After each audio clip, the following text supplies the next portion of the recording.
Hello my lovelies and welcome back to my channel. Today is day 4 and also the last day of the sew along for the Canyon cardigan.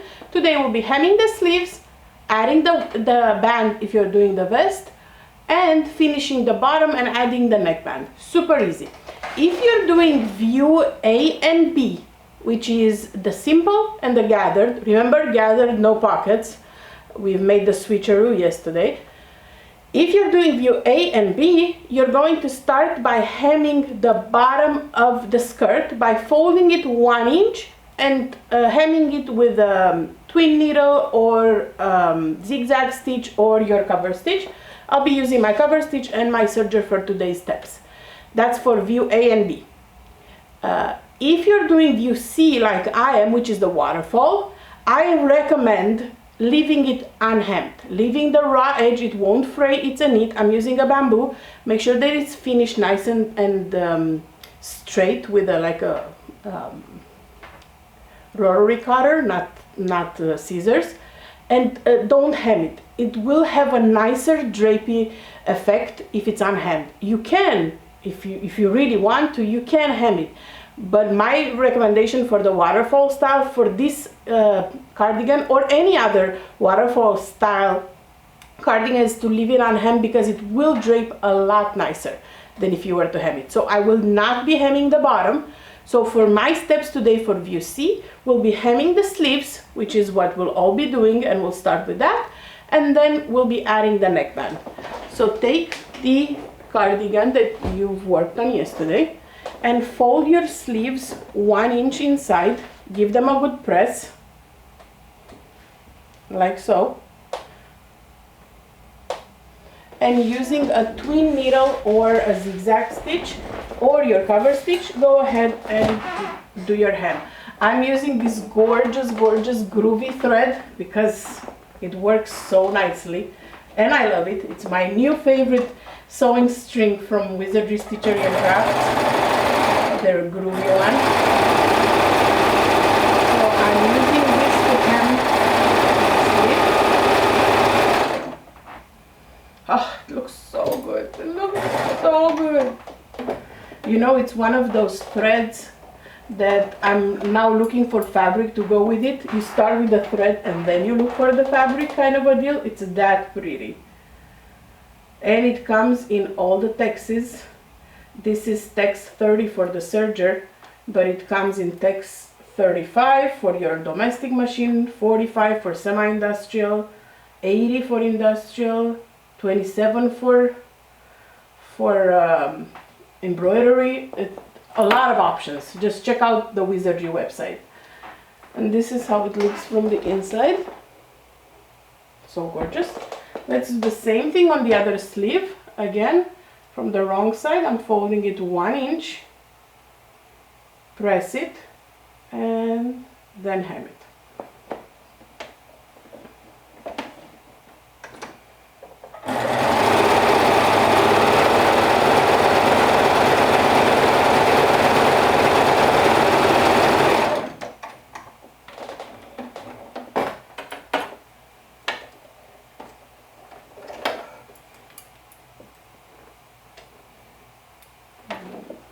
So sleeves are hemmed.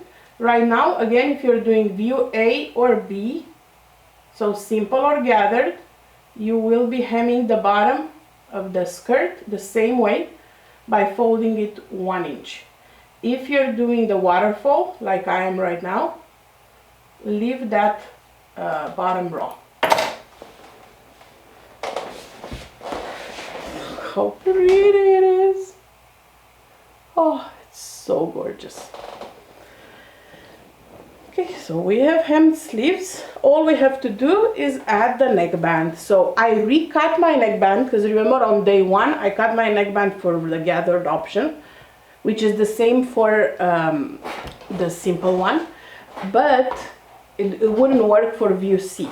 So I ended up recutting my neckband so it works with view C.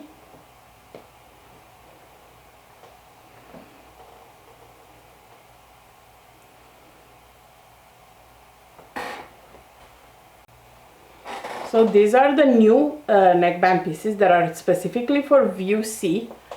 They're a little wider and narrower than the ones for view A and B.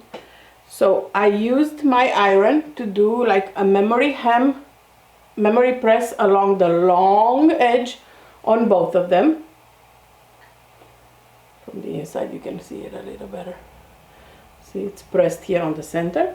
And I'm going to place them right sides together along one of the short ends to create a longer band. So along the short end,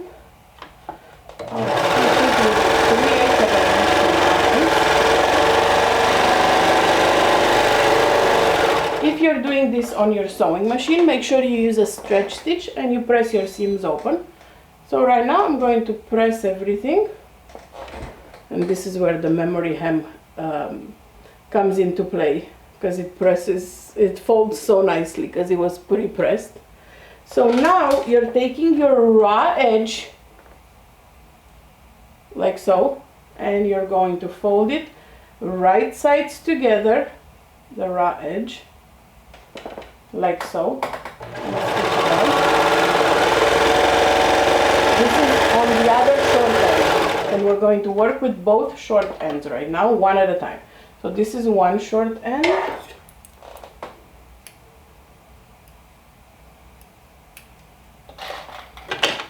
And I'm going to open it up. And voila! Now there's no raw edge. And we're going to do the exact same thing on the other end.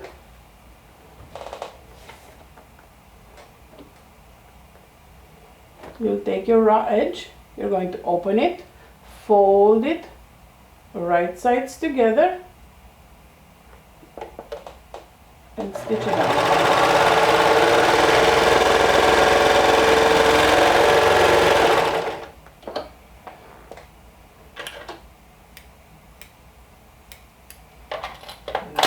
And we're doing the same thing, opening it up. You can give it a press, but look what a nice, beautiful, non-raw edge corner. Okay, so this is your neckband. See, has no more short ends raw. So now you're going to take your cardigan, and you have your center neckline because you have that stitching there. So you're going to want to bring the stitch that you just did to unite the two neckbands together.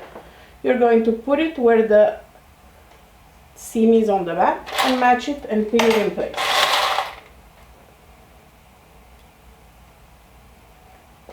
Okay, now you're going to want to come on the front, and you'll see that you have a notch right here.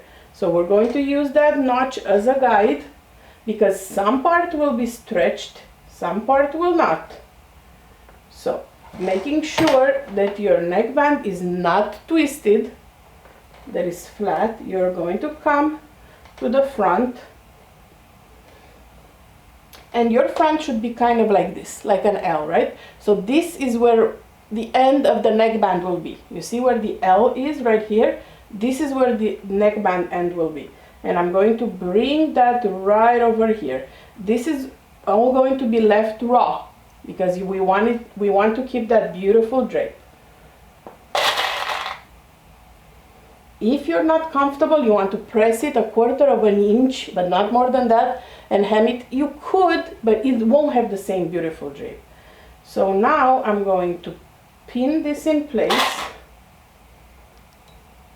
without stretching anything. As you can see, I'm not stretching the neckband, I'm not stretching the fabric. You want it to be exactly 1-to-1 ratio, so it keeps that beautiful drape and there's no waviness. Okay, so I'm pinning it in place. You can definitely work on a flat surface for this. I just don't want to move the camera around. That's why I'm working on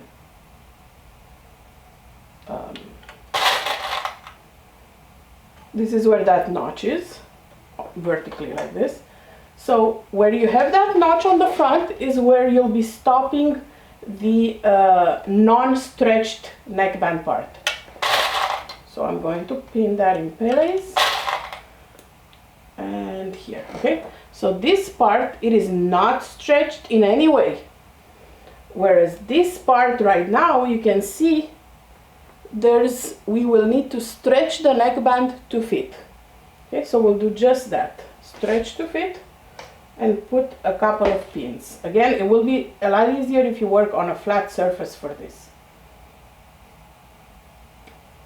So we are not stretching the whole neckband. We want that beautiful waterfall effect on the front, and you can only get that if you don't stretch the neckband.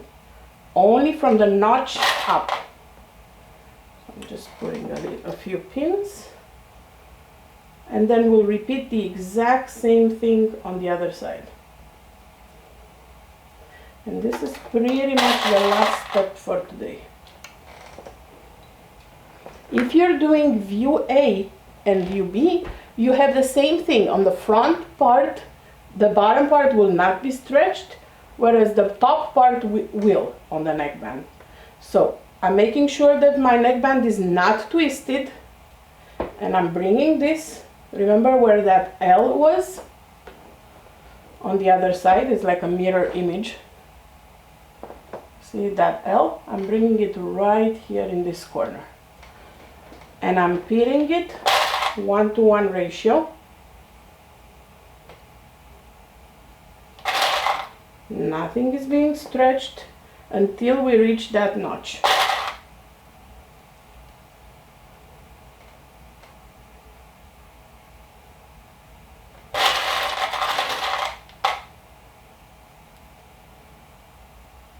I think the waterfall is my favorite version. I wanted to do the gather, so it's a different one that I've done before, but I also love the pocket. So in between doing the gather and losing my pockets and doing this one, I will do the waterfall and keep my pockets because I use them. Okay, see the notch? This is where we're pinning. Nothing stretches up until that notch. Okay. So now we have the center neck right here and the curve of the shoulder and the front, and this is where we're going to stretch to fit.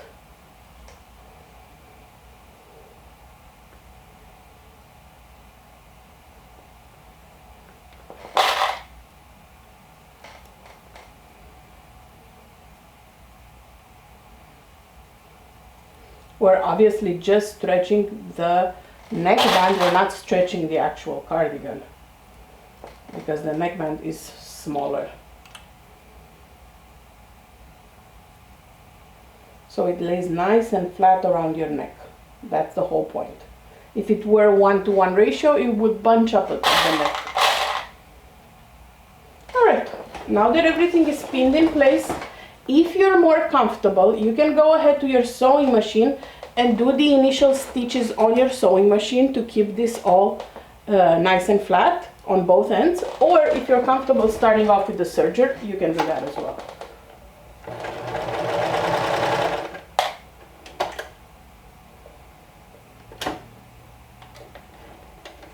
I like to have my blade up, put my fabric in there.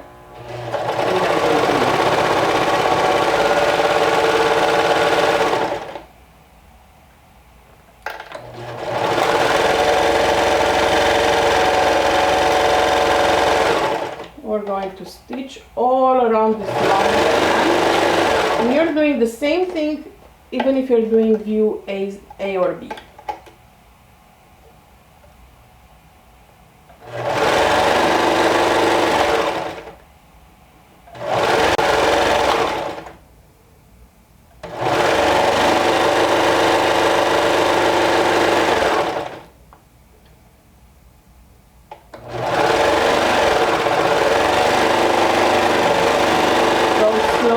Where you reach the back of the neck part, because you have extra seam allowances there, so make sure that you don't jam your needle.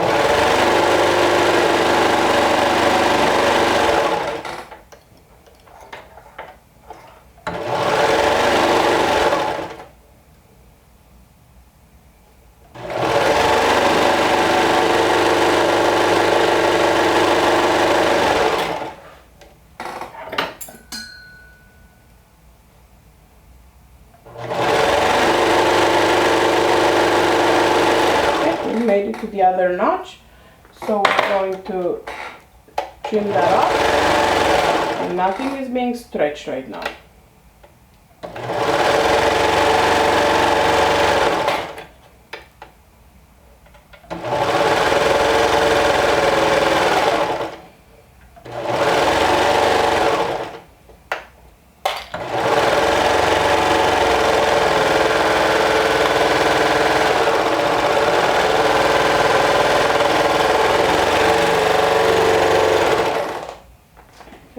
I like to tie off my serger threads in a knot because that's the easiest way to finish them. If you want to use like lighter to burn them because they're polyester, you can do that as well. If you want to take a crochet needle and weave them through, you can do that as well. That would yield you the nicest look possible. And now I'm going to top stitch. It is optional, but I do love that groovy thread. So I'm going to top stitch my seam allowance of the neckband towards the cardigan. And that is my last step for today. Obviously, I'm going to press everything before snapping my last photo. But this is it. You've sewn your beautiful neckband. And I'm going to top stitch right here. Again, the seam allowance will go towards the cardigan.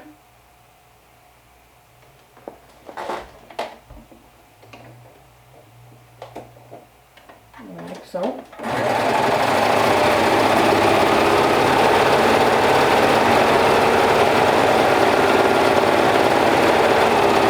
Go slow when you have that notch, that L part.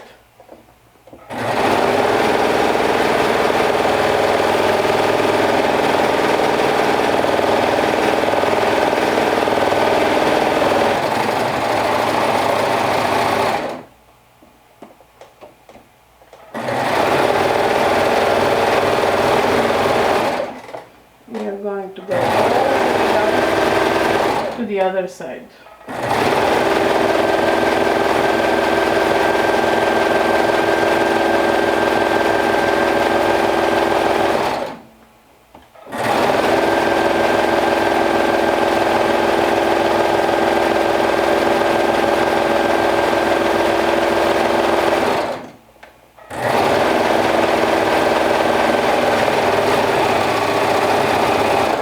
Beautiful. And you are officially done. Tie your threads, snip any excess threads we haven't snipped so far, and you'll want to give this a good press and enjoy your brand new cardigan. This is so cute, and it has the pockets. There you go. Thank you so much for joining me this week. I can't wait to see all your finished Canyon cardigans. I will keep the sew along open until Saturday, so I'll pick a winner Saturday evening or maybe even to, Sunday morning. So you have quite a few days to catch up if you'd like to join us.